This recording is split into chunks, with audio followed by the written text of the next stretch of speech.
Garlic. ये garlic और chilli का जो बायो एंजाइम होता है, ये इंसेक्टिसाइड का काम करता है। इसे हमें कैसे बनाना है, इसको हमें यूज कहाँ करना है।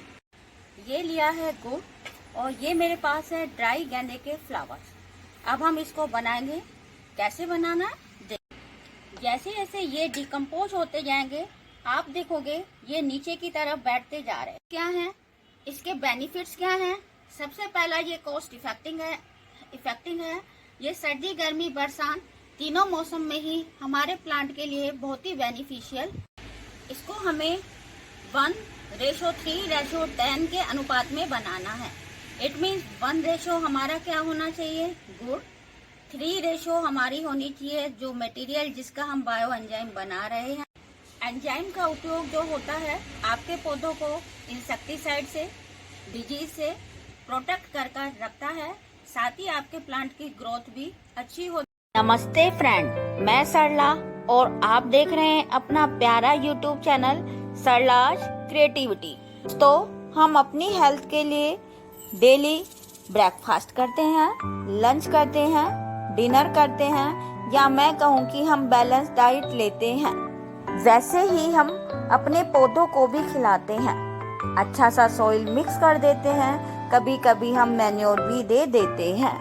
लेकिन दोस्तों, हम अपनी इम्यूनिटी को बढ़ाने के लिए कभी कभी कुछ सप्लीमेंट भी खाते हैं। जैसे कभी कभी जड़ी बूटियां हैं, च्यवनप्राश है। तो क्यों ना हम अपने पौधों को भी कुछ ऐसा ही मैजिकल पोषण खिलाएं, कुछ ऐसी जड़ी बूटियां खिलाएं जिनसे हमारे पौधों की इम्यूनिटी बढ़े, रोगों से लड़ने की ताकत बढ़े, उसकी स्ट्रेंथ मजबूत हो, दिखने में ब्यूटीफुल हो, बड़े हो, शाइनिंग करते हुए हो और अच्छे फल फूल प्रोड्यूस करे। उसके लिए हम पौधों को देंगे हमारा ये मैजिकल पोषण। ये मैजिकल पोषण है क्या, कैसे बनता है, कितने दिन में बनता है, इसको हम किन किन प्लांटों पे यूज कर सकते हैं, कैसे यूज करना है, क्यों यूज करना है, इन सब बातों पर आज हम इस वीडियो में चर्चा करेंगे।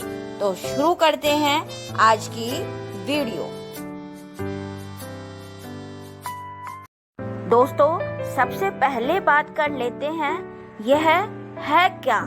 बेसिकली यह एक बायो एंजाइम है जिसे हम जैव एंजाइम भी या जैव अमृत भी कहते हैं। अब क्वेश्चन आता है, यह काम कैसे करता है।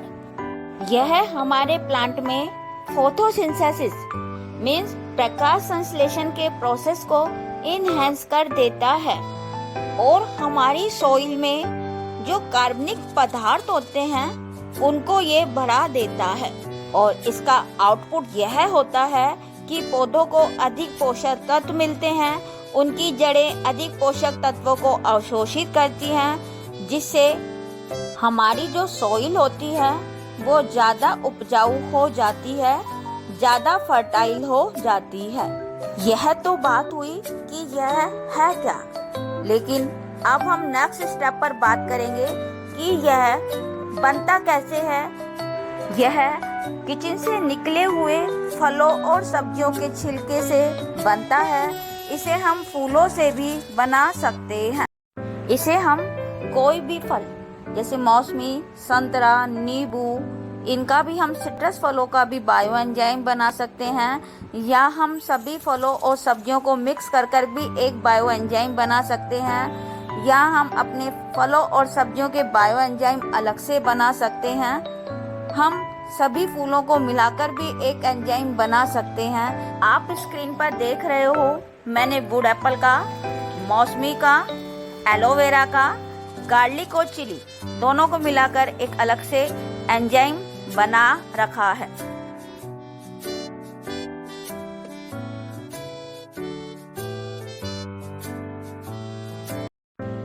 इसे बनाने के लिए हमें केवल 4 चीजों की रिक्वायरमेंट है। आप अपने किचन से निकले हुए फल या सब्जियों के छिलके यूज कर सकते हैं। आप ड्राई लीफ फ्लावर्स होते हैं या गीले फ्लावर कैसे भी आप उनको यूज कर सकते हैं। मैंने यहाँ पर लिए हैं ये गेंदे के फूल, जिनको मैंने थोड़ा सा क्रश कर लिया है। सेकंड रिक्वायरमेंट होती है हमारी गुड़ की। थर्ड रिक्वायरमेंट होती है एक बोतल की। और ध्यान रखना है, हमें जो बोतल लेनी है उसका जो माउथ है वो छोटे मुंह वाला होना चाहिए।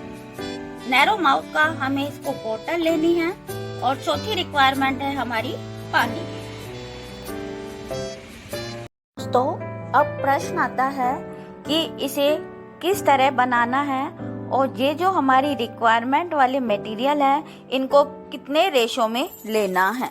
तो इन्हें हमेशा 1:3:10 में लेना है। इट मीन्स 1 हमारा गुड़ होगा, 1 भाग गुड़ लेना है और उसका 3 गुना हमें फलों या सब्जियों के छिलके या हमारी फूल लेने हैं और उसका जो हमारा गुड़ है उसका 10 गुना हमें पानी लेना है।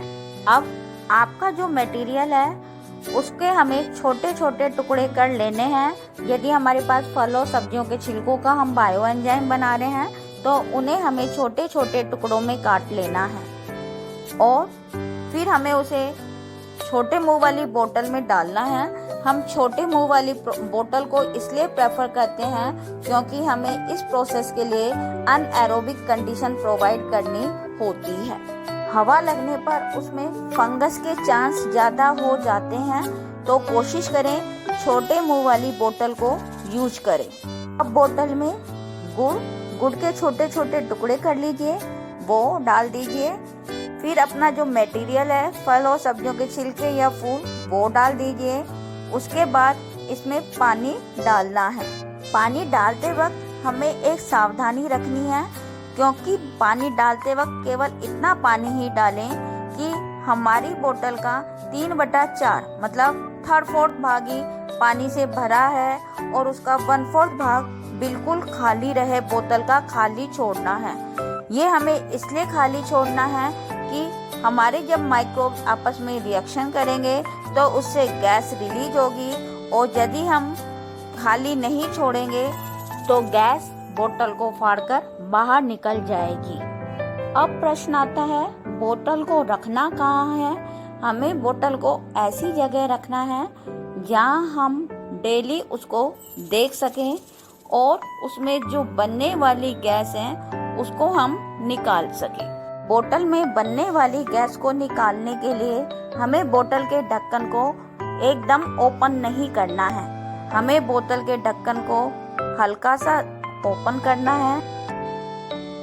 हमें इस तरह बोतल के ढक्कन को थोड़ी थोड़ी देर में हल्का हल्का खोलना है। यह प्रोसेस हमें 1 महीने तक करना है। 1 महीने के बाद गैस निकलनी बंद हो जाती है। बीच बीच में हमें इस बोतल को फिर हिलाना है।